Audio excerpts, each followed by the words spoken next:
I'm Louisa, and this is Freddy, and we're from Global Fusion Music and Arts. And this is Oya, and she was the wife of Shango, god of thunder.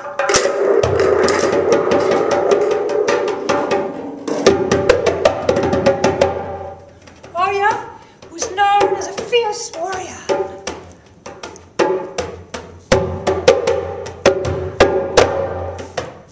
She would cut down the old wood to make way for the new. She would also help the dead cross over as they departed this life. Shango, the god of thunder, ruled over the city of Oyo.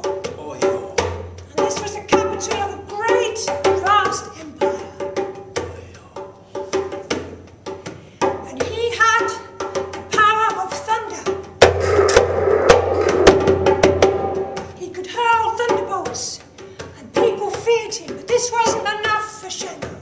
Shango wanted everyone to fear him more. So he sent for many medicine makers to come and make magic potion for him to be more powerful. But when they made the potions, he was not happy.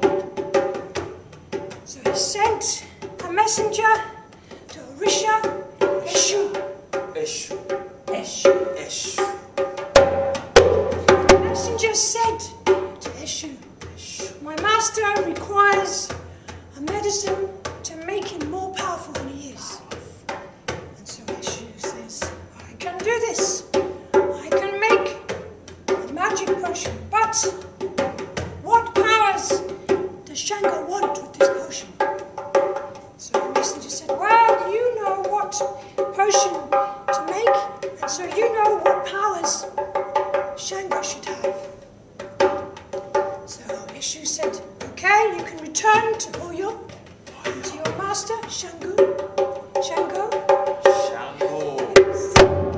And he said, but in 7 days, his wife, Oya, must return with a goat to be sacrificed.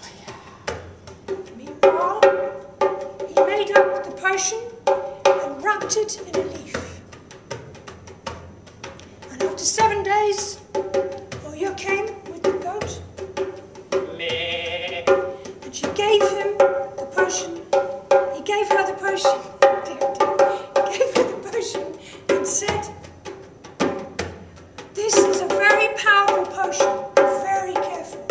Make sure that Shango gets all of this medicine." And on the way home, Oya was a very curious woman.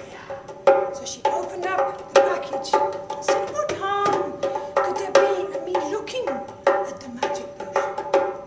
So she looked at it, and it was a beautiful red colour. And it just seemed very insignificant.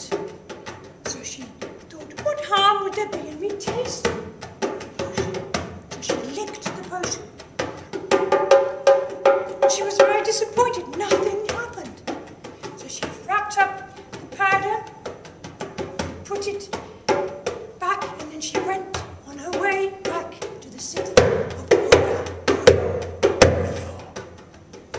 And there, Shango was waiting, and he said, "Ah, you have returned. Now give me the magic powder." So she gave him the potion, and he said to her, "How am I supposed to take this? What am I supposed to do with this?" And she was about to say to him, "I don't know." But as the words came out of her mouth, fire came out, and she realized that the magic potion had worked, and she ran as fast as she could, and as she ran, Shango threw thunderbolts at her.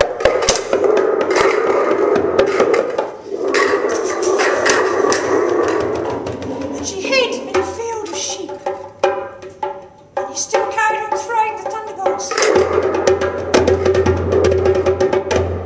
And the thunderbolts killed all of the sheep, so she hid amongst the dead sheep. And then this day, from that day to this, the followers of Oya do not eat mutton. So Shango returned to his house. And all the villagers came and said, please, please, spare the life of Oya. And he thought, and said, okay, I'll do that.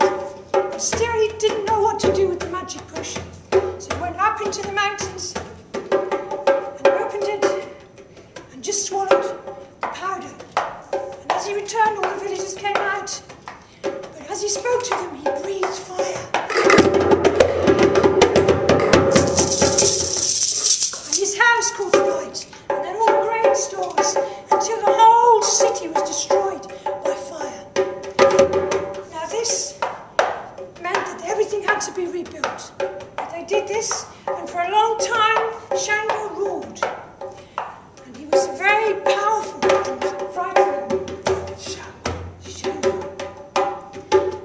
Until two warriors, there were many battles, many wars, and two warriors came up, and one of them became very powerful.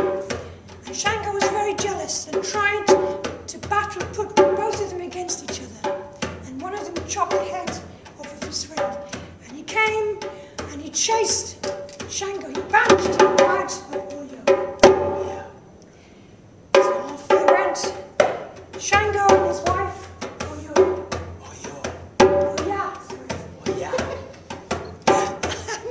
And they came to a river and a grove. And she went off to get water to make food. And when she returned, he was hanging from a tree, dead. So she ran back to Oyo and told everybody, oh, Shango is dead, Shango is dead. And they came down to the grove, but where all they could see was the rope, no Shango. But that night, they returned to the village, and there was a terrible, terrible storm.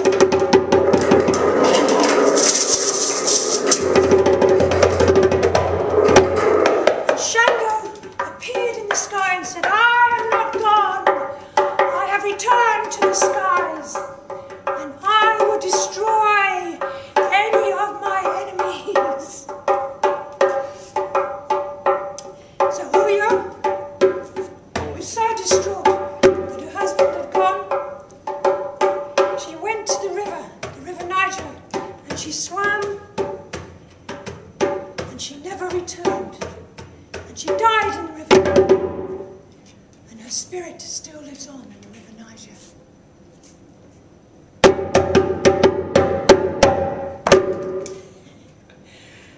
Now I'd like to tell you how we got this particular statue and bust. She actually belonged to a very good friend of mine called Akib Karim, who is really well known in the Nigerian community as a singer and songwriter.